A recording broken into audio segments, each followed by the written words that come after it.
Hello, how's it going, people? YouTube, welcome back. Just get my time in the middle so I know how long I've waffled on. So we're gonna talk about basically this. I need to try and see if I can lift this up without breaking anything.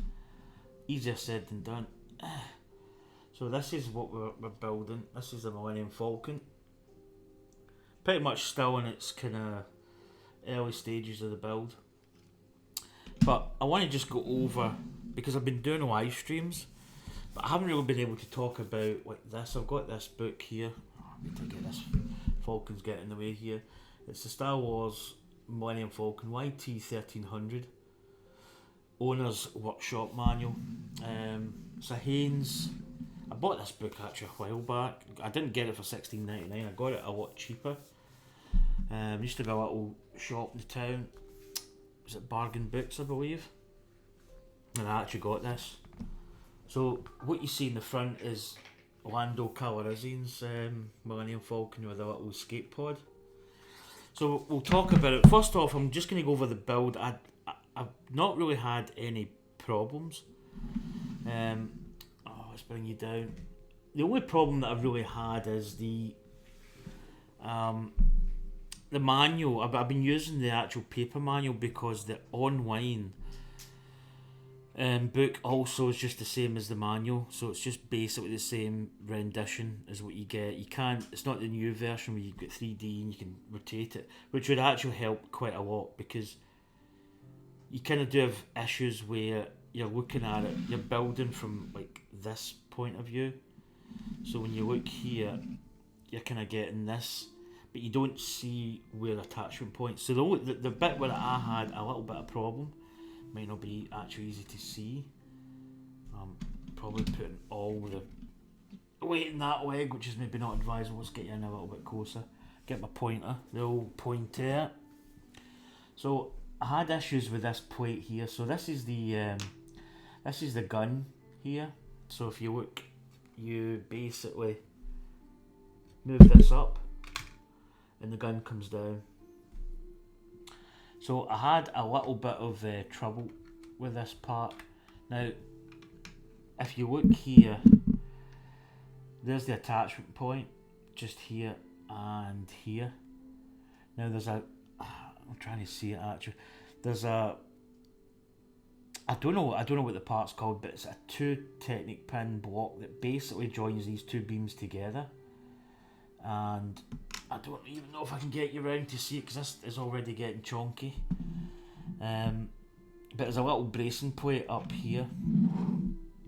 If I can see it, just here, the pointer's on it, just there. So this pin here can't go any further up. It's got to go in here. So what basically happened was this pin location here is, I believe this is correct. But at the time I had this, I think it was over this way. So there's one stud over this side, there's in here. Now what that caused is this whole part was at an angle. Now this is the first part you fit. You then fit this room here, which is the detailed room. And this one was at an angle, and I thought that was just going to be the way it was. But I knew that something wasn't 100% right with that. When I fitted this one, I went back. I think it was actually at the end of the stream. I don't even know if I covered it. I might have covered it. I don't know. I possibly could have. But I just moved this over a little bit. So I moved it from here, moved it that way. So over this side, one stud. But when you look at the plans, so I'll maybe show you the plans. And I'll show you the underside. This is the 2D plan, so you can see this could be quite awkward. Is this thing? Yeah, I was going to say this could be quite awkward. So there's the plans. That's the digital plans. So that's pretty much what you get in the actual paper book. But if you zoom in, you've actually got the top part here. So that's like a kind of little circle, highlighted, zooms in, and it faces down the way you can't see. But this part here still, to me, doesn't look 100% the way it does in the model. Because if you look here, it looks as if that grey part, see how there's a grey and a fawn? that looks as if it's over the edge of this block. But if you move that, it's definitely it's got to be where it is. Basically, is what I'm saying. So it's maybe just the way they've got it here. The angles just look a bit funny because it looks as if you can see one hole here. This has got a Technic pin in it. This one here. You can see the Technic pin. This one here is clear. So what you don't really see in this picture, so there's the Technic pin top and bottom. There's the missing hole here. Now this hole here kind of looks as if, I think that's going to be in this part, and then this hole here is kind of where that pin's going in, because if you think the pin's up here, but it's difficult to line this up without moving this around, which you can't do because it's an older. So I had a little bit of issue at that part, but I'll show you the underside of the kit, because once you see the underside, I've just messed up my pointer. When you look at the underside, so let's just show you the underside. So this is the kind of, this heads towards where the mandibles are. The mandibles are going to be roughly here, and this part here. But if you actually look at this part right here, so this goes to the starting of the round part of the Millennium Falcon, and this part comes out the kind of middle sort of central part. This is where the cargo would attach on this part, and then the mandibles would be like here, so there'd be a little bit of a gap in here heading out to the mandibles. But if you look at this line here, it's perfect, just here. Same with that's the same if you look at it. In fact, I'd probably even go as far as saying that I think, looking at that part, I wonder, it's funny because if you look at it, this part here is perfect. You got there's a little grey block here, and I'm just looking at this part. You could probably actually put a grey block in here, which I may actually do, because there's a little bit of a gap there. I don't think it's a biggie, but I've just noticed that's maybe something I can add, because this plate will just come off here, and you could probably put a part in there, and I think that would look a lot better. But again, that's just something that I've seen just off the bat, just doing this video, which was it's a kind of unscripted video, but right away you can see maybe a little bit of a mod. But that lines up perfect. So that was a little bit of wasn't really so much an issue, but kind of going forward, there's little parts that are going to, now this could be quite tricky. Maybe just set that there. Right, so I'm going to have to watch my time here. So I'll go through the book and I'll show you some of the stuff. I'll kind of maybe go over the Corellian engineering in the YT series. So the Millennium Falcon was on the YT series. Does it tell you what YT stands for? There's a YG series. YT. I'm just quick looking through it. I don't think it's YouTube series, but you never know.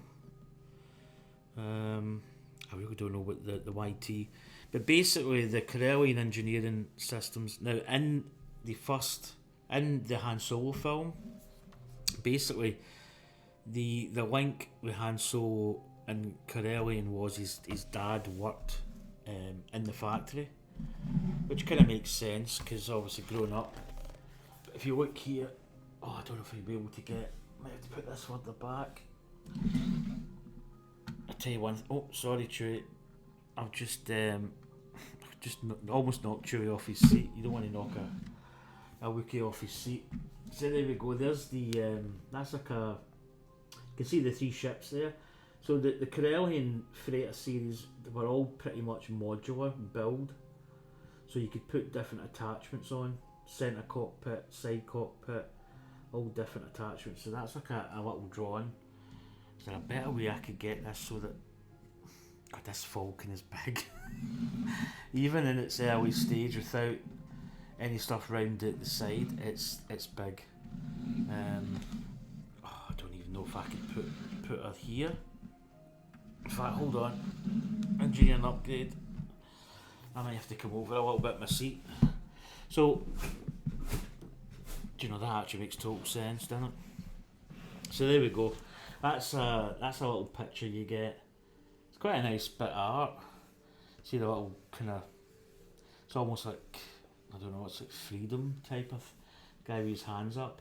But that's the examples of early YT series freighters. So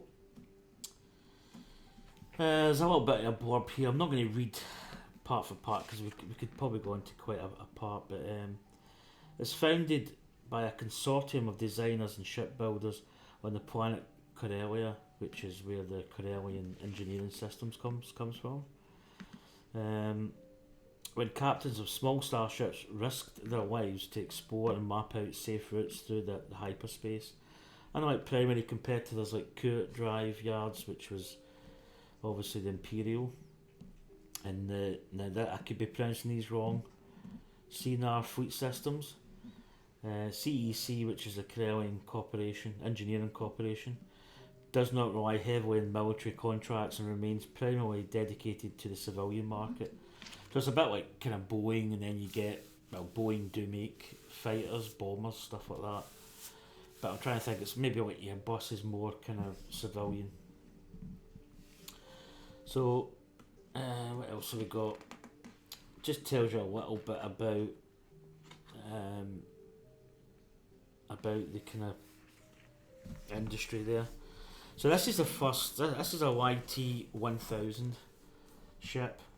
So this is like, I think this is really the first one they made, despite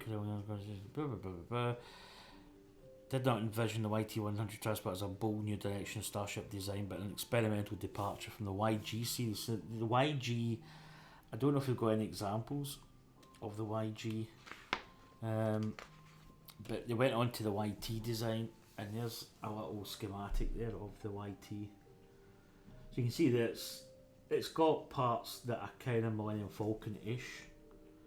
The cockpit's similar, but it's not as, it's a bit more pointy. Or not pointy, but it's not as, it's a similar design but a bit narrower. Maybe you can see the docking element and the kind of hull design, the round hull. And that's a YT 100. And then you really, I think I went over a page too much. No, I haven't. 8. And there's the YT 1300, so that's what the Millennium Falcon's derived from. And then you've got some parts showing you inside, like all the so we've actually built this bay here, 16, which is the passenger lounge. So this is this part here in the ship that we just built the other day. Number 10 is a cargo hold. So really you probably could, and I may go back and do this because this kit can be, you could probably modify it a little bit. So this part's a cargo hold, so you could actually maybe deck that out. But I'm going to look into that. I don't know if I maybe get the capabilities to do it my own. So you've got different variants of, there's the, in fact, what was that first one? Was it P? Yeah, 1300P, there's the 1300F. Slight variations. That's becoming more like the Millennium Falcon that we know. I was going to say it's got the same, it's got the same cockpit.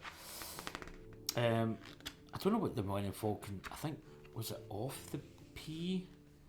So there's the FP. Again, just slight differences in the actual. It tells you a little bit about it, so it probably tells you what the differences are for each one. But there's a lot that, and this is probably one of the good things. So this is, if you look at this one here, this is the YT 1300 configuration. So you can see here, everything was really swappable. Engines, cockpit could be left or right. I think you could even have a centre cockpit as well. In fact, I think that one there is like a centre cockpit. And then over this page you can see some of the variations that you can get. So it's quite varied actually. You had a lot of different outcomes. So it's actually quite a good ship in this, the aspect that it could be. So you can see one here that's got the different engine. So these two have got different engines. This one's got this rather large engine at the back, which I think looks actually pretty cool. And then this one here's got the three central in the centre cockpit. In fact, where's the cockpit in this one? Well, that one there's got it's got a different pod system. So I think the cockpit is, where is the cockpit in this? Is it up in this part here? That's got a central cockpit. I don't know where this one actually is. It's a mystery. It might be in this part somewhere, but I could be wrong. It could be like a remote type affair. But there's a lot of variations on it, and you've got optional extras. This one's quite good here. You've got the actual flotation devices on it. I think it did say in this, where does it say? Inflatable pontoons for water landings. But it does say, although pontoons are a practical way to keep a spaceship afloat, a properly maintained YT-1300 is capable of making an emergency water landing, staying afloat and launching from water. So that's always good to know. And here's the cargo pods. So these cargo pods could be attached on top of the actual back of the Falcon. So you could have additional cargo. Intermodal freight. So there's a good example of what it would have looked like carrying freight. You can see here.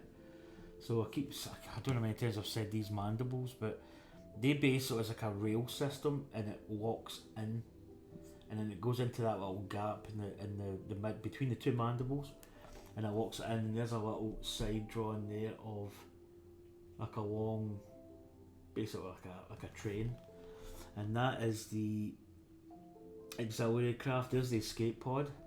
So they basically fired that in the Han Solo film. They ejected this so that big scary monster that was chasing them, which was absolutely massive, chased that instead of the Falcon. And then these are these are just different classes of the transporter. These are other versions that they made. I think this slightly smaller, well this one's small. And again, this is just more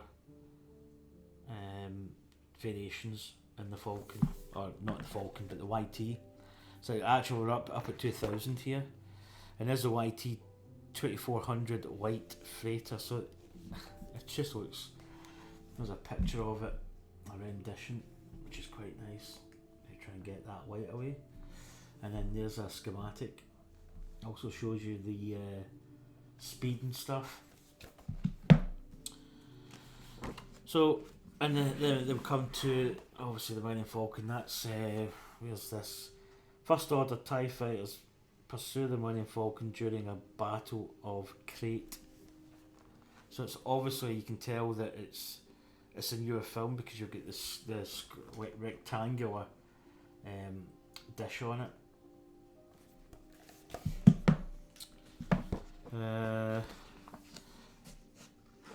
So I think this is during the Clone Wars, was painted in the colours of the Republic group. So this is quite an early rendition of it. Now, how much canon this is, I don't know, but there you can see the paint scheme on it. And then that there is there's the two pictures. The one's the kind of Falcon we know, and the top one's Lando Calrissian's Falcon, which you can see it's got the aerodynamic dish on it. It's got the front cargo escape pods on it. Very clean, very well maintained and looked after. So probably I can get into some of these parts later on. Like the cockpit, when we build the cockpit, we'll talk about the cockpit. We'll talk about Han Solo's custom and Lando Calrissian's custom stuff. Piloting as well. So the ones I've got pages here highlighted, and of course they're kind of sticking together. So we actually built this. So we built this, which is a retractable cannon. That's that little part here that I showed you. This could be tricky. Can I even take this out, or is that not an option? Can I just completely massacre this? Yeah, I can actually. So we built this here. So I don't know if you can actually see it. Do you know what? I've got that much stuff in the back. Let's see. Maybe get this boot. So there we go. That's what we built. In fact, you can probably actually get a good. It's reasonably accurate in a Lego term of accuracy. So this is the retractable cannon. It's the AX-108. It's called the ground buzzer. So we've actually got some components on it. Obviously this is the hydraulic swivel mount here, this part. You've got the 10 here, which is a ventilated barrel, simulated by like a long Technic pin. It's got some other power cables, capacity gas chamber, which is probably, where is that, 3. Right, that's at the front. It's kind of simulated, perhaps, by this part. I mean, it's if you want to tear it down for accuracy. Basically, it's a retractable cannon. So this featured quite a lot. I think it was during the Battle of Hoth. The Falcon's ground buzzers targeting computer assessed Imperial snowtroopers, which was Empire Strikes Back. Unfriendly forces provided lethal and suppressing fire while Han Solo prepared for liftoff. I think it actually featured as well in Star Wars as well, I believe. I could be wrong with that, to be honest, but I think it was in there. I'm going to put this back in. So that just fits in there. But yeah, that was the cannon, which is quite a nice part to have in there. And it just drops down. So quad laser cannons obviously were on the top and bottom of the Falcon, but the bulky cannons also serve to distract enemies from a weapon that they can't see. To discourage sneak attacks while the Falcon is grounded, Han Solo installed an AX-108 ground buzzer, surface defense blaster cannon that retracts into a concealed compartment beneath the ship's hull. Manufactured by Blastech, the ground buzzer is a semi-automatic anti-personnel weapon with a rate of fire of 12 energy bursts per second. The weapon can be operated manually from the cockpit or by handheld remote or automatically via the ship's computer. So the Falcon's computer was actually very sophisticated. In fact, also in the Han Solo film's quite good because it does tell a lot of the story of the Millennium Falcon. So, do you know what? I need to actually maybe go. I'm trying to think of the. What's the name of the droid that was put in? So, a lot of that's propulsion. It's probably going to be later on. Tractor beam. Basically, Lando Calrissian's droid. I think she suffered. I say she because she was a female-esque droid. She was actually built into the computer, so I think she was into the navigational computer. I'm trying to think of her name now. It is there somewhere. Wait till I just have a quick. I'm not going to spend too long because we've got other stuff to cover. I don't know the name. I'll get it. We'll get to the computer at a later time. But yeah, so targets could be tracked, which is quite good, quite handy for evading stormtroopers. Although stormtroopers' fire was not the most accurate, I'm led to believe. So we built that. That's a retractable cannon. So the other one that we built was, I'll just get to this. So we built the technical station. So that's this. It's maybe going to be hard to see. I'm going to try and lift this up without. So just where Chewbacca's sitting. So where Chewbacca is, just here, this thing here, this black, that is the technical station we built, and that is basically, I think, Lando Calrissian. What do we see? So Lando Calrissian removed the previous owner's sleeping alcove and installed a technical station that he used for monitoring the freighter's engines, energy distribution and navigational systems. Subsequently, Han Solo upgraded the station to monitor his numerous modifications that he made to the Falcon. The station consists of a large Fabritech ANQ-51 sensor array computer terminal, salvaged from an aging Corellian Corvette that stores sensor and navigational data and sells this data to the ship's droid brain. So the droid brain is of, I can't remember the name of, it was Lando Calrissian's droid that he had. A portion of the adjoining bulkhead contains circuitry that connects the engineering station to both the Rubicon Navi computer. I was going to say navigational computer, but the Navi computer and the Issue Sim hyperdrive engine. And there we go. It's a little detail. It's probably actually, it's fairly accurate. There's maybe slight differences in the sticker format. And there's C3PO. There's a picture there of the navigational computer, and there's C3PO posing in front of it. So we installed that. The other thing that we actually installed was this chess game, which I can never remember the name of it. So it's a holo game table. What was the name of the? I actually had a drinks bar. I think Lando Calrissian had a drinks bar, which is, I must admit, it's quite a tasty upgrade. Han Solo probably ditched this. So the name of the game, do you know what? They had it. Where did it say? There it is. Diaries. 2 players, each of 4 game pieces, and attempt to eliminate all other opponents.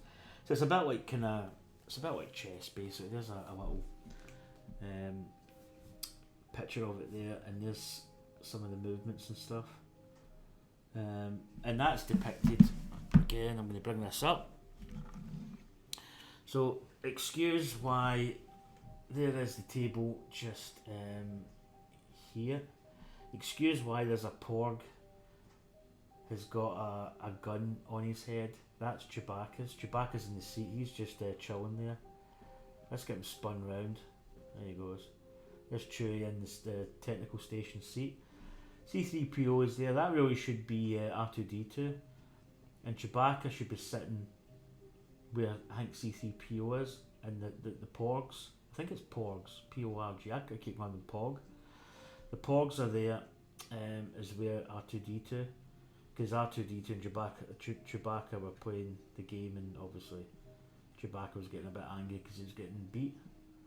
But I don't think Chewbacca will fit, because the backs of these seats, these parts, it's really hard. These parts here, there. These parts here are stopping Chewbacca, because Chewbacca's got like a big headpiece that goes on over the back, his front and back. So it makes him a little bit larger than the body. So I don't think he's going to fit into where he really should be. But he might be in the cockpit anyway. But that's the whole game table. And also of note, I'm going to have to spin this around. This could be difficult, but if you look down here, I'm going to have to get you up this way. If you look down here, this little part here, that's the Luke Skywalker's helmet he puts on. It's got the blast protector shield down, and then you can see there's some nice little details in this this bait. Yeah, she's getting, just that probably picked up in the mic. That was a bit of a deflection there. So that's basically most of the stuff that we've built. And mean, the landing legs, I don't know if there's anything that covers the landing legs. They're just basic landing legs. There's nothing really, you know. They're just big chunky legs, basically. But yeah, we're on 30 minutes. Probably that's going to be just about enough. So what I plan to do is, when I build certain parts of this, I'll go through this book and we'll go through, especially if there's been any like build issues that I've had. As I say, I've not really had any build issues. The only one I had was this compartment here, this one here. I had it a bit skew with, which is probably, I don't know if that's a Scottish word, skew with. But basically it was the pins at the back were in the wrong part. Because you can't rotate the build, it's very difficult to see. I knew this one was right. Oh, I've just banged the mic again. I knew this one was correct because that bracing piece, the Technic piece here, was in the correct place, and the pins were next to it, I believe. Yeah, you can see the grey pin basically here, and then this adjoining part here. You can't get that pin in here; it can only go there. But when I put that in, it was at an angle, and it didn't look right. But it turns out it was this part here. But that's the Falcon. That's where we're at. So we actually did bag 3. We probably streamed for a little bit longer. I think we're talking about probably about 3 hours, possibly another, I would say at least 2 hours. So 5 hours of build is where we're at with this. But you can see it's starting to really take shape now. You get this front part in the ship. I think part 4 we're building here and here. These two back parts are going to get built.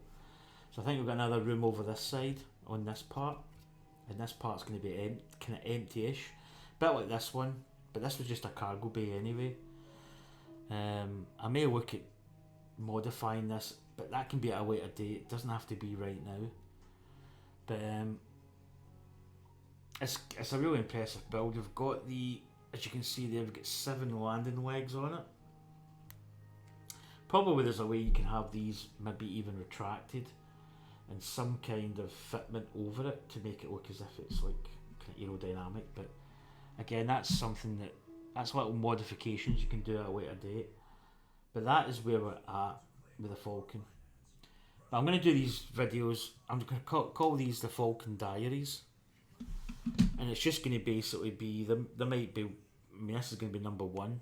There might be, over this entire build, there could be, you know, a few versions of it. I'm going to slide my seat back over. But yeah, we'll do a lot of these. And as I say, as we build, we're going to be using the Haynes manual just to go over stuff. We talk about the cannon that we built, talk about the chess tape. It's not chess. Talk about that kind of stuff, and anything else that's sort of got any kind of like importance that we can kind of document and talk about. But yeah, really good build so far. Certainly a kind of bucket list Lego build, to be honest, and I think one that's it's going to be, once it's done, it's going to be really good. But anyway, folks, that is going to do it for me. I'm going to get a little bit closer here, so I can actually, as I bring you down here, you can see the Falcon. It takes up quite a lot of space. She's a big girl, and she's going to get bigger. You can probably see we're probably going to extend another little bit of this thing. It's going to be absolutely huge. But yeah, anyway, folks, I don't know if I'm going to be on today. This is Sunday, so this will go up some point soon. I'll make a cover for it as well. But time is, I'm just going to check the time. It's 14:46, which for some people is 2:45. So I'm back working tomorrow. So I'm probably not really going to do, I don't think I'll even do it. I might, I don't know, I might do a little live Brickheads, but I don't know, to be honest. But anyway, that is Falcon Diaries Part 1. So we'll see how many we get. I'll just add them when I need them. You know, if there's any, like, also just always end up adding more stuff, but Basically, if I'm thinking of doing engine modification to it, I'll probably tell it in this. There's also a little bit at the front you can put in here, a little bit more detail. There's a little bit, I think it's like 30 parts. I think it costs like £5-6 to buy the parts just for that little bit there. The engine mod I think is like £14-15, I think. So they're not really like big major modifications, but it makes a little bit of a difference. The engine one, I'm thinking, I've been looking at it and I think it looks a lot better than what you get with the kit. So, but at this moment in time, nothing's set in stone. I'm kind of thinking about it. There's a wee gun there. No, that wasn't a gun. I keep thinking that's a gun. It's not. It's got a little arm at the back, a little greeboy. But yeah, we'll add stuff to it. But anyway, that's gonna do it for me. So I will see you for later videos coming up. Take care. See you later. Bye.